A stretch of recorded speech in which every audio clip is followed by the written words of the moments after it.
নমস্কার, সন্ময় স্পিক্স থেকে বলছি। সন্ময় বন্দ্যোপাধ্যায়। এই রাজ্যে দাঁড়িয়ে এই মুহূর্তে পিএইচডি করা একজন মানুষও 18 বছর চাকরি করার পর সরকারি শিক্ষকতা করছেন। মাইনে কত পাচ্ছেন জানেন? 15,000 টাকা, 14,000 টাকা। এই রাজ্যের কথা বলছি, কান খুলে শুনুন আপনারা বাংলার মানুষ। নবান্নের মহিলা খেলামেলা উৎসবে খরচা করছেন 2 কোটি টাকা, 3 কোটি টাকা, দুর্গাপুজোকে 1,10,000 টাকা করে দিচ্ছেন এবং তারা সেটা হাত পেতে নিচ্ছে। একটা কাগজে মহালয়ার দিন বিজ্ঞাপন বেরোচ্ছে নিজের হাসি মুখের ছবি দিয়ে। শুধু মহালয়ার বিজ্ঞাপন দেওয়ার জন্য কয়েক লক্ষ টাকা চলে যাচ্ছে একটা সরকারের। সেই সরকার পিএইচডি করা শিক্ষক, এমটেক করা শিক্ষক, এমসিএ করা শিক্ষক, তাদের একটা স্কুল চালাচ্ছেন তাদের দিয়ে। সেই স্কুলের শিক্ষকদের 18 বছর, 1 বছর 2 বছর না, 18 বছর চাকরি করার পর 15,000 টাকা মাইনে দিচ্ছেন। ভাবতে পারেন, যেখানে দাঁড়িয়ে টেন্টেড সেই স্কুলে টেন্টেড অশিক্ষক কর্মচারী, গ্রুপ ডি কর্মচারী, তাকে চাকরি চলে যাওয়ার পর 20,000 টাকা ভাতা দিতে গিয়েছেন মমতা বন্দ্যোপাধ্যায়। মনে আছে আপনাদের? সেই রাজ্যে দাঁড়িয়ে গ্রুপ সি ক্লারিক্যাল পোস্টের যারা টেন্টেড, চিহ্নিত দাগি, তাদের 25,000 টাকা ভাতা দিতে চেয়েছিলেন মমতা বন্দ্যোপাধ্যায়। কলকাতা হাইকোর্ট অবশ্য আটকেছে। আর সেইখানে দাঁড়িয়ে পিএইচডি করা একজন শিক্ষক, যিনি বা এমসিএ করা, এমটিএক করা, পোস্ট গ্র্যাজুয়েট করা, ফার্স্ট ক্লাস পাওয়া শিক্ষকরা এই রাজ্যে দাঁড়িয়ে 15,000 টাকা মাইনে পাচ্ছেন। আপনারা কেউ জানতেন এগুলো? এ নিয়ে চর্চা করে মেনস্ট্রিম মিডিয়া, সংবাদ মাধ্যম, সর্বাধিক প্রচারিত দৈনিক আনন্দবাজার পত্রিকা কখনো পোস্ট এডিটে এটা নিয়ে লেখে যে 13,700 সংখ্যাটা 13,700। সারা পশ্চিমবঙ্গের সমস্ত স্কুলগুলোতে এই ভোকেশনাল স্ট্রিমের টিচাররা, পলিটেকনিক, আইটি আছে, ভোকেশনাল শিক্ষকরা আছেন। এই ভোকেশনাল শিক্ষকরা স্কুলের সিস্টেমটার মধ্যে অপারেটিভ রয়েছেন, স্কুলটাকে চালাচ্ছেন, 9, 10, 11, 12 চালাচ্ছেন, ক্লাস 8 পর্যন্ত চালাচ্ছেন। সেইখানে দাঁড়িয়ে তার হাতে সরকারের তরফ থেকে 15,000 টাকা দেওয়া হচ্ছে, অথচ কেন্দ্র থেকে কোটি কোটি টাকা আসছে কারিগরি শিক্ষা দপ্তরে। আর সেই কারিগরি শিক্ষা দপ্তরের চেয়ারম্যান পূর্ণেন্দু বসু, তিনি 1,10,000 টাকা মাইনে নিয়ে যান বাড়িতে। হয়তো নীল আলো জ্বালানো গাড়ি চড়েন এবং সামনে হয়তো তার পাইলট ভ্যানও যায়। আর সেই রাজ্যে দাঁড়িয়ে একজন শিক্ষক 18 বছর চাকরি করার পর 14-15,000 টাকা মাইনে পান কোন যুক্তিতে? আজকে আমি সরাসরি এমনই একজন শিক্ষক, যিনি এমসিএ করছেন, সেই মানুষটি একটি স্কুলে শিক্ষকতা করছেন। আমি তার সঙ্গে কথা বলেছিলাম। আমি বারবার প্রশ্ন করেছিলাম যেটা কি সত্যি। নৈশ প্রহরী যারা পাহারা দেন তাদের 3,000 না 4,000 টাকা বোধহয় হাতে দিয়ে দেওয়া হয়। কেন? কিসের জন্য? একটা সরকারি ব্যবস্থার মনের মধ্যে স্কুলের স্ট্রাকচারটাকে যারা ধরে রেখেছেন, স্কুলের সিস্টেমটা যারা ধরে রেখেছেন, সেই সময় দাঁড়িয়ে কার্নিভাল করার জন্য এই রাজ্য সরকার কত কোটি টাকা খরচা করছে আপনারা কেউ প্রশ্ন করবেন না? বারবার যে প্রশ্নটা আমি করি যে কলকাতার আশেপাশে বা কলকাতা অঞ্চলে এমন অনেক দুর্গাপুজো আছে যারা 2 কোটি টাকা, 3 কোটি টাকা দুর্গাপুজো করেন। সেই পুজো কমিটিকেও 1,10,000 টাকা দিতে হবে। আচ্ছা, লেবুতলা পার্ক, তারাও তো কয়েক কোটি টাকা বাজেটে পুজো করে, তারা তো ওই 1,10,000 ছাড়া করে।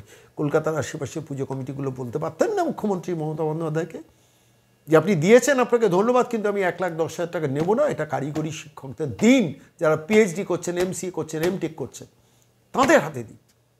আপার প্রাইমারি ছাত্রছাত্রীরা 1,000 দিন বসে রয়েছে মাতঙ্গিনী হাজরা মূর্তির পাদদেশে। গতকাল দেখছিলাম সে সংবাদটা বেরিয়েছে। 1,000 দিন, 3টে বছর প্রায় বসে আছেন। 2014 থেকে তারা চাকরির জন্য লড়ে যাচ্ছেন। এই প্রতারক মহিলা তাদের পর্যন্ত প্রতারিত করছে।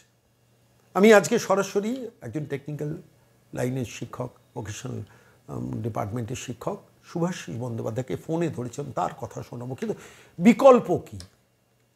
শেষ পর্যন্ত রেহাই কিসে? রেহাই একটাই, ওই প্রতারক মহিলাকে নবান্ন 14 তলা থেকে সরাতেই হবে, অ্যাট এনি কস্ট সরাতে হবে।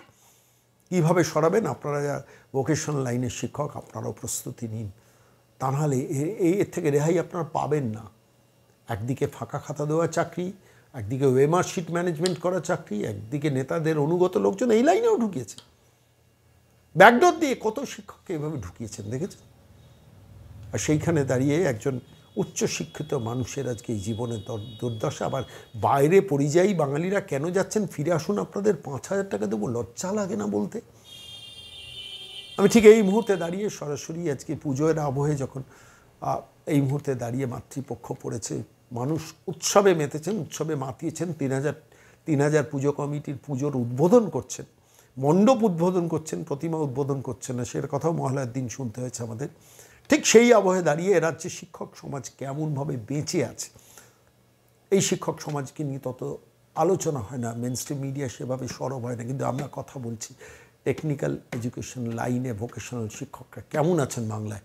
সরাসরি শুনুন, শুভাশিস বন্দ্যোপাধ্যায় আমাদের বলেছেন, তার মুখ থেকে শুনুন। নমস্কার শুভাশিস বাবু, সন্ময় বলছি। হ্যাঁ নমস্কার। বলছি, রাজ্য সরকারের পিএইচডি পাশ করা শিক্ষকরা 15,000 টাকা মাইনে পাচ্ছেন, এবং আপনিও একজন এমসিএ করা মানুষ, 18 বছর ধরে শিক্ষকতা করছেন রাজ্য সরকারের অধীনে।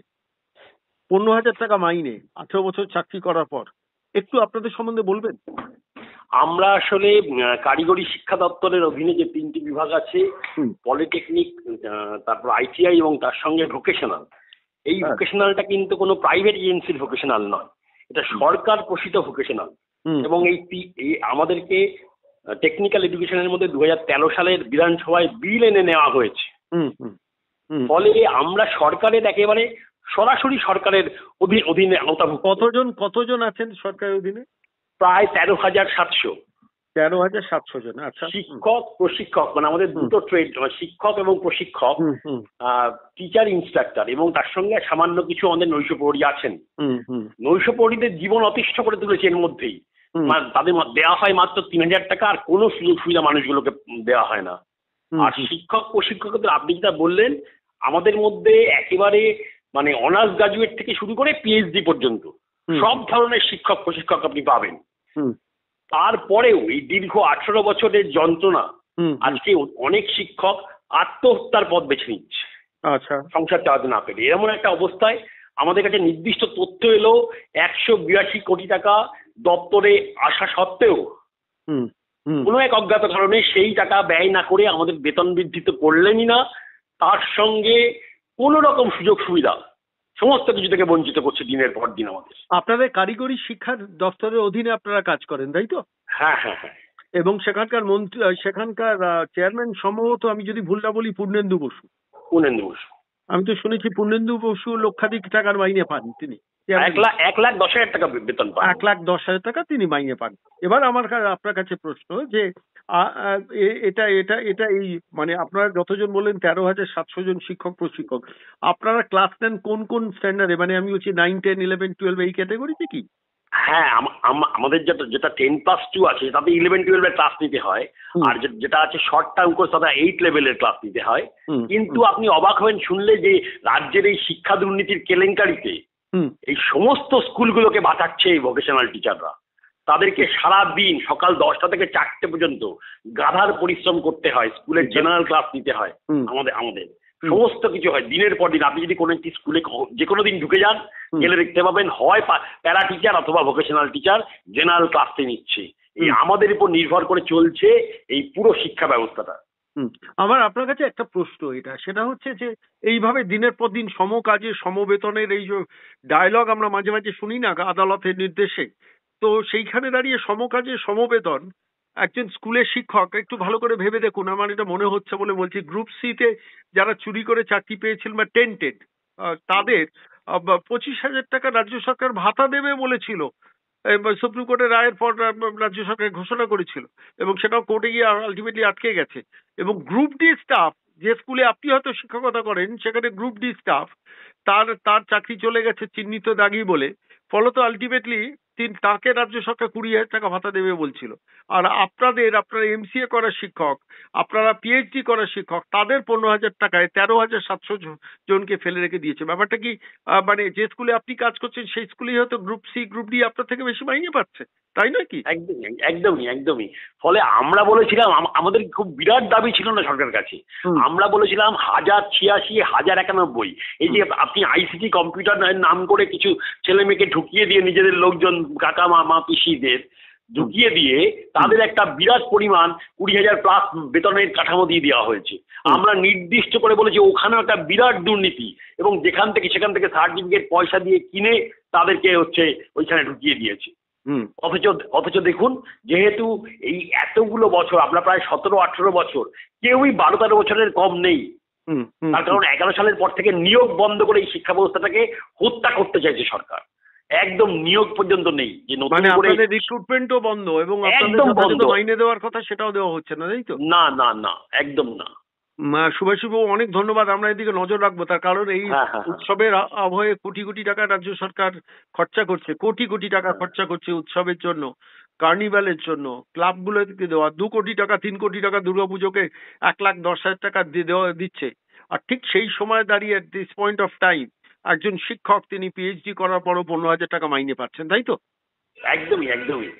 অনেক ধন্যবাদ সুভাষবাবু সঙ্গে থাকার জন্য। মাঝে মধ্যেই আপনাদের বিষয়গুলো নিয়ে ফিরে আসবো। অনেক ধন্যবাদ সময় দেওয়ার জন্য।